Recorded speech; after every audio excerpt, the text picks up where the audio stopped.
And welcome back. Well, our next guest has been a reviewer of mysteries and crime fiction for publications such as Publishers Weekly and Mystery Scene magazine for several years. Last year, Erica Ruth Neubauer wrote her first book in the Jane Wonderly mystery series, Murder at the Mina House. And tomorrow is the release of her new book in the series. It's called Murder at Wedgefield Manor. And we are so happy to welcome Erica back to the Morning Blend. Good morning to you.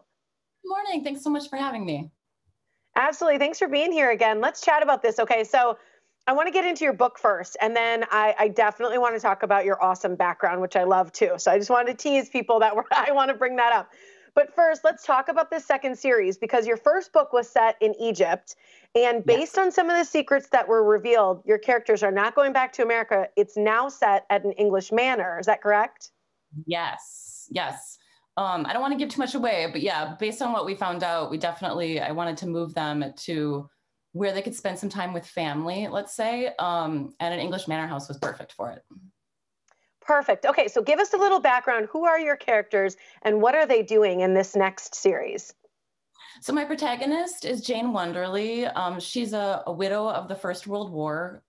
She often has been traveling with her Aunt Millie. So that's who she's in England with right now, staying at this manor house.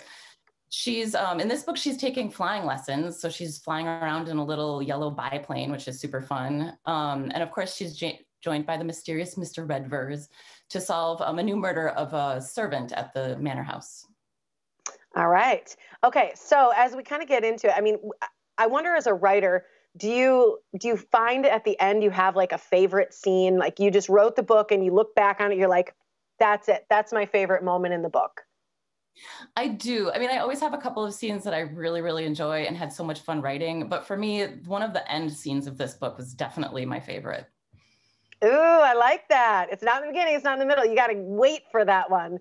A lot of authors we've heard talk about just how their writing has changed during the pandemic. Is that something that's true for you as well? Absolutely. I've really found it difficult to write. I'm glad I had this already written because I have found it really difficult to write during the pandemic. Although I think that's starting to get better. I think as things open up and the world feels a little more hopeful, I think it's starting to get better. That's exciting. And you were also nominated on your first one, the Murder at Mina, what is it, Mina House. Yeah. You were nominated for a Lefty Award for Best First Novel. Congratulations.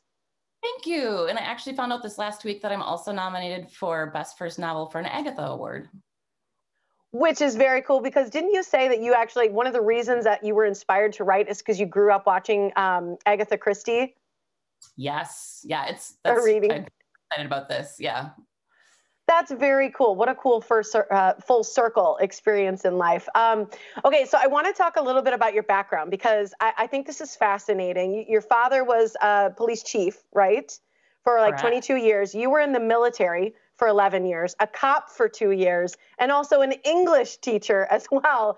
And I wonder, writing mystery, how much of the experiences that you had, whether in military or as a police officer, you bring into writing your mysteries and kind of the murder parts of things? I think I'm definitely drawing on all of those, especially my experiences with different kinds of people and some of the characters I met doing all of those jobs. You're always running into some really interesting characters. So I'm definitely drawing on all of that. Although this is a lot lighter, the series is a lot lighter than one might think, given my background as a military or as a cop. Because I wanted this to be something that was fun to read and totally escapist. Yeah. And thank you for your service as well. I think one of the other things that I loved about your background, is it true that now you have your private investigator license too? I do. I got my license right before COVID struck, so I haven't had very many cases to investigate because the world shut down. But I have been doing some investigating cases.